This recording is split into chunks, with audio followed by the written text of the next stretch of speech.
আপনাদের ভালোবাসায় আমি এমপি নির্বাচনে দাঁড়িয়েছি। ক্রিকেটার যদি নির্বাচনে দাঁড়ায়, একটা নায়ক যদি নির্বাচনে দাঁড়ায়, আবার কি ফাইতে যাওয়া শিল্পীও যদি নির্বাচনে দাঁড়ায়, আমি একজন টিকটক সেলিব্রিটি, আমার টিকটকে 5,000 ফলোয়ার। ঠিক ঠিক ঠিক।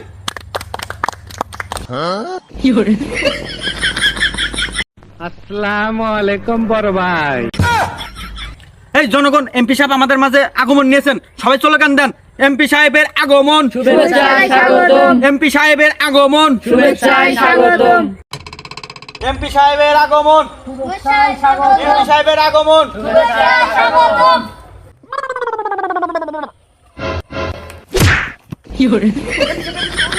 স্যার, আপনি একটু বাইরে গিয়ে আবার ঢুকেন, আমরা আপনাকে দাঁড়ায় সম্মান করি। হেই আতিক, তেজের সিঁড়ি কই? আমি পড়ে গেছি। এমপি সাহেব, আপনি সিঁড়ি কই পেলেন? এটা হচ্ছে ওয়াটারপ্রুফ টেস্ট, আর সিঁড়ি থাকে না। ওয়াটারপ্রুফ টেস্ট মানে? এই তো কালকে রাতে টাকা দিলাম আমি 1.5 লাখ, বললাম যে বাস দিয়ে স্মার্ট টেস্ট বানাবি। কি কোন এমপি সাহেব, এই ভাঁজ দিয়ে যে টেস্ট বানাবো, আপনি কি দেখেন নাই? খবরে দেখেন না যে এই স্মার্ট টেস্ট বানাবে, যার পর বক্তব্য দিয়ে কতজন এমপি মন্ত্রী ভাঙ্গে পড়ে গেছে?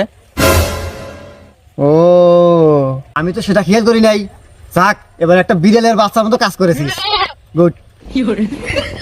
এমপি সাহেব, এটা এমন একটা টেস্ট, এই টেস্টের উপর আপনি ছবির শুটিং করবেন, ক্রিকেট খেলবেন, আর শোরুম উদ্বোধন করবেন, বক্তব্য দিবেন। এই টেস্ট তাও ভাঙবো না, ভাঙ্গে পড়ার কোনো ভয় নাই। তো যাই হোক, প্রিয় এলাকাবাসী, আমাদের মাঝে চিঙ্কু এমপি এখন উপস্থিত হয়েছেন। আপনাদের মাঝে কিছু অগুরুত্বপূর্ণ বক্তব্য রাখবেন। তো সবাই বসে বিশৃঙ্খলাভাবে তার বক্তব্যটা শুনুন। তো যাই হোক, প্রিয় এলাকাবাসী, আমি এবার এমপি নির্বাচনে দাঁড়িয়েছি। তো আপনারা আমাকে সবাই চেনেন, জানেন। আমাকে অনেক টিভিতে দেখেছেন, অনেক খবরে দেখেছেন, এবং কি টিকটকেও দেখেছেন। কি দেখেন না আপনারা? আমাকে চেনেন না আপনারা? কই এমপি সাহেব, আপনাকে তো কোথাও দেখিনি। কে আপনি? আপনার নাম কি? আপনাকে নমিনেশন দিল কে? কোন যোগ্যতা পেলেন? ওই, আমার যোগ্যতা কম রে? হ্যাঁ হ্যাঁ, আমি একজন টিকটক সেলিব্রিটি, আমার টিকটকে 5,000 ফলোয়ার। ও এমপি সাহেব, আপনি তাহলে ওই টিকটক প্রতিবন্ধী? আচ্ছা, চিনছি। তাহলে আমার ওই ফলোটা একটু ব্যাক দিন। এই বেটা, তোকে এনে আমি টিকটকে ফলো ব্যাক দেওয়ার জন্য আছি রে? হ্যাঁ, আমি এমপি নির্বাচনে দাঁড়াইছি। এনে আছি আমি বক্তব্য দেওয়ার জন্য। বয়স থেকে তাদের ভালো হন।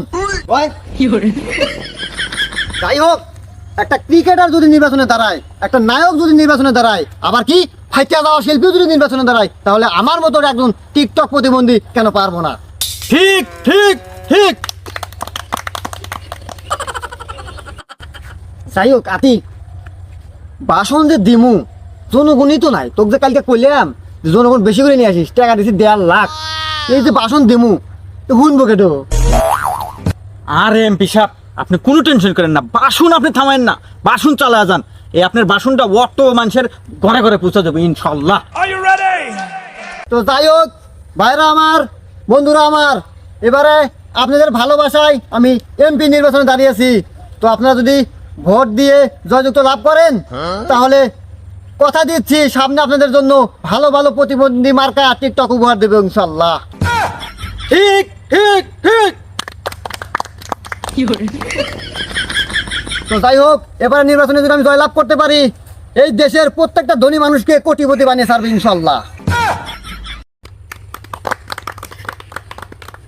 তো যাই হোক, এই দেশের প্রত্যেকটা রাস্তাঘাট যদি পাকা করতে নাও পারি, তবে আমার বাড়ির সামনে যে রাস্তাটা আছে সেটা পাকা করে ছাড়বে ইনশাল্লাহ, যাতে করে আপনারা আমার বাড়িতে আসতে কোনো প্রবলেম না হয়, কাদো পানি খসা না লাগে, যাতে করে আপনারা সুস্থভাবে আমার বাড়িতে আসতে পারেন এবং সুন্দরভাবে ভিডিও বানিয়ে নিয়ে আপনারা চলে যেতে পারেন। ঠিক ঠিক ঠিক। তো যাই হোক, আপনারা জানেন যে আমি একজন ক্রিকেট প্রেমিক লোক এবং আমি ক্রিকেট নিজেও খেলি। তো এবারে জয়লাভ করতে পারলে ইনশাল্লাহ কথা দিচ্ছি, ক্রিকেট খেলা বাদ দিয়ে এই দেশের প্রত্যেকটা শোরুম বিনামূল্যে উদ্বোধন করে দেবে ইনশাল্লাহ। এমপি সাহেব, আপনি যে বললেন বিনামূল্যে শোরুম উদ্বোধন করবেন, এটা কি আপনি আদৌ কোনোদিন করছেন বা করবেন?